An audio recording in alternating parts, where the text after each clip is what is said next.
Hello friends, कैसे हैं आप सब। आई होप आप सब ठीक होंगे। तो सबसे पहले राधे राधे। तो आज हम फिर देखते हैं कि किस तरीके से मार्केट वर्कआउट कर रही है और मार्केट को समझने की कोशिश करते हैं। तो सबसे पहले बात करते हैं ग्लोबल मार्केट की। तो ग्लोबल मार्केट में जो हम चेक करते हैं कि किस तरीके से मार्केट काम कर रही है और कैसे पोजीशंस बना रही है, उसमें हम अपनी पोजीशंस को देखने की कोशिश करते हैं। मैं बात करूंगा डाउ फ्यूचर की, नेस्डैक फ्यूचर की, S&P फ्यूचर की। तो अगर डाउ फ्यूचर की मैं बात कर रहा हूँ तो वो क्या हो रहा है, 3% के हिसाब से बढ़ने की कोशिश कर रहा था, लेकिन 0.01% ही है। और यहाँ पर जो नेस्डैक फ्यूचर है वो भी बहुत ही कम बढ़ा हुआ है और ये गिरावट की तरफ चलता हुआ नज़र आ रहा है। लेकिन S&P फ्यूचर जो है वो एक अच्छी तरीके से पोजीशन लेता हुआ जा रहा है। मैं बात करूँ एशियन मार्केट की तो बेटा निकाई की बात करते हैं, हैंगसेंग की बात करते हैं। तो ये यहाँ पर ये जो मार्केट्स है, निकाई थोड़ा सा नीचे की तरफ और हैंगसेंग थोड़ा सा बढ़ता हुआ मार्केट में दिखाई दे रहा है। इंडियन मार्केट की बात करूँ तो गिफ्ट निफ्टी आ जाता है, थोड़ा सा एक स्लो डाउन पोजीशंस है, एक सपाट होने की, और निफ्टी 50 और जो बैंक निफ्टी है वो भी उसी तरीके से वर्कआउट करने की कोशिश कर रहा है। लेकिन बात करते हैं नेस्डैक और S&P लाइफ हाई पर जो चल रहा है, जिसमें डाउ ने जो है बेटा 463 जो पॉइंट हैं वो बहुत ज़बरदस्त तरीके से लेके चले हैं। क्रूड ऑयल बेटे जो है 2.5 महीने के सबसे निचले स्तर पर है, ये मार्केट को एक इम्पैक्ट कर सकता है। FII ने जो छोटी छोटी बिकवाली करी है उसका भी फर्क पड़ता हुआ नज़र आ रहा है। मैं देख रहा था क्रिप्टो करेंसी के बारे में, तो क्रिप्टो करेंसी के अंदर जब मैंने पोजीशंस देखी तो पोजीशन जो है थोड़ी सी बदलती हुई नज़र आई, और यहाँ पर जो पोजीशंस बदलती हुई नज़र आई है वो थोड़ा सा चेंज करता है और उसको बताता है कि भाई यहाँ क्रिप्टो में जो बिटकॉइन है उसका बढ़ जाना बहुत तेज़ी से हाई पे पोजीशंस पे, और बाकी जो और कॉइन्स हैं वो भी जो है 4 to 6% जो है बढ़ते हुए नज़र आए हैं। अब यहाँ पर हम बात करते हैं आज अपनी स्टॉक मार्केट की इंट्राडे के शेयर्स के बारे में और डिलीवरी के बारे में, कहाँ आपको कुछ कुछ चीज़ें नज़र आ सकती है। मैं उस चीज़ को देख रहा था, वर्कआउट कर रहा था। तो सबसे पहले बेटा नज़र आ रहा विशाल मेगा मार्ट। विशाल मेगा मार्ट का जो प्राइस है वो 144 है, टारगेट चल रहा है 147 का, और यहाँ पर हम स्टॉप लॉस लेंगे 142 का। इसके पीछे की दीजिए, जब मैंने इसको देखा तो फंडामेंटली बेटा इसकी जो इनकम है 21% जो है ना बढ़कर आई है, जिससे क्या है कि इनके पास एक कैश आया है। कैश जो है बेटा कितना आया, 3140 करोड़ का। जिस तरीके से यहाँ पर जो चेंजेस आए हैं वो बहुत अच्छा है। EBITDA लेवल भी मैं चेक करा तो 26% जो है इंक्रीज होता हुआ नज़र आया। तो विशाल मेगा मार्ट आज आपको कुछ पोजीशंस देता हुआ नज़र आ सकता है। और दूसरी तरफ मैं अगर ध्यान से देखूं तो मेरे पास जो चीज़ आ रही है एमक्योर फार्मा बेटा, यहाँ पर एक फार्मा सेक्टर पे नज़र मारना, ये जो है एक अच्छा कसम से नज़र आ सकता है। मैं इसको टेक्निकली चार्ट देख रहा था, प्राइस पे 1453 जो है और टारगेट जो है 1520 पे नज़र आ रहा था। स्टॉप लॉस बेटा 1425 रहेगा। ऐसे ये एमक्योर जो है फार्मा पे, यहाँ पे जो है टेक्निकली चार्ट में reverse head and shoulder pattern बना है, जिसने ब्रेकआउट दे दिया है, और जो पोजीशंस मुझे नज़र आई उस तरीके से वर्कआउट कर सकता है। अब और चीज़ में अगर देखूं तो मेरे को एक शेयर नज़र आया रॉयल ऑर्चिड का बेटा। रॉयल ऑर्चिड बेटा एक छोटा शेयर है, आप अच्छे से वर्कआउट कर सकते हैं। प्राइस 410 के करीब है, टारगेट 416 है, स्टॉप लॉस बेटा 403 रहेगा।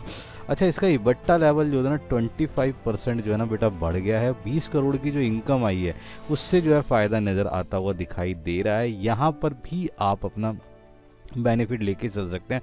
फंडामेंटली जो रेशो में चेंजेस आए हैं वो बहुत ही अच्छे नज़र आते हुए दिखाई दिए हैं, जो एक अच्छी पोजीशंस पे मुझे दिख रहा है कि वर्कआउट करते हुए नज़र आ सकते हैं। बात करूं IRCTC की, यहाँ पर बेटे एक शेयर जो है मुझे नज़र आया, प्राइस है 727 का, टारगेट बेटे इसका हम ले लेते हैं 798 और स्टॉप लॉस लेते हैं 698। फंडामेंटली अगर मैं देखूं तो जिस तरीके से मुनाफा यानी कि जो अर्निंग है 308 करोड़ से 330 करोड़ हुई है, और EBITDA लेवल भी जिस तरीके से बढ़कर आया है उससे कैश फ्लो स्टेटमेंट में बहुत ज़्यादा चेंजेस आई है। जहां बैलेंस शीट्स के अंदर रेशियोज़ में लगातार जो चेंजेस आए हैं वो बहुत ही बढ़कर आए हैं। ये मुझे एक चीज़ अच्छी लग रही है और इस पर आप वर्कआउट कर सकते हैं। इसी से बेटा एक और जो है फार्मा में देख रहे थे ज्यूडियस लाइफ साइंस, इसके अंदर क्या था कि प्राइस 988 है, टारगेट 1008, स्टॉप लॉस 979 है। यहाँ पर ना इसके ऊपर क्या था, एक ना बेटे पेनल्टी के लिए जांच बैठा दी गई थी और एक वर्कआउट कर रही थी, लेकिन अब ये क्लियर होती हुई नज़र आई है, जिससे ये पता लगा है कि ये इसको जो है फ्री कर दिया गया है, कि यहाँ पर इसके ऊपर ना कोई लीगल कोई ऐसी कोई चीज़ें जो है अब इस पे नज़र नहीं आ रही है, और जो ये क्लियर होता हुआ नज़र आएगा इस पे भी आप एक नज़र बना के चल सकते हैं और अपना जो है एक अच्छा फ़ायदा उठा के निकल सकते हैं। आप इस पे अपनी एक वैल्यूएशन बना के चले। और एक शेयर जो हमारे पास क्या है वो है RVNL। ये बेटा इस पे जो है मैं देख रहा था 326 का प्राइस, टारगेट 335 का कर लेते हैं और स्टॉप लॉस लेके चलते हैं 322 का। 1.5 महीने या 1.5 साल के ऑर्डर पे जो है वर्कआउट होता हुआ नज़र आया। अच्छे तरीके से इसमें ऑर्डर मिला है और बहुत ही अच्छा ऑर्डर मिला है। 1.5 साल में इन्हें रिकवर करना है और ये ऑर्डर पोजीशन मुझे लगता है कर लेंगे। जिस तरीके से इनको ऑर्डर मिलते हुए नज़र आ रहे हैं ये बहुत ही अच्छी पोजीशंस पे दिखते हुए नज़र आ रहे हैं। ये कुछ ऐसे शेयर हैं जिस पे आप इंट्राडे और डिलीवरी की पोजीशंस को ले सकते हैं और अपना वर्कआउट कर सकते हैं।